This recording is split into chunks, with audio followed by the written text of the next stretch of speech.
Before replacing the air pump, remove the two wires from the drive board.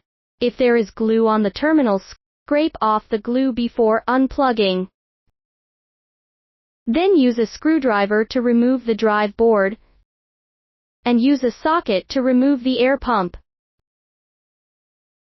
Finally, pull the air pump tube straight out. Next, install the new air pump. First, insert the air pump tube firmly.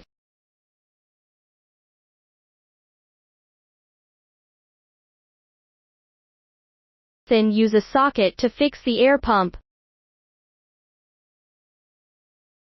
and a Phillips screwdriver to fix the drive board. Finally, insert the two terminals into the drive board. Make sure the terminals and the tube are tightly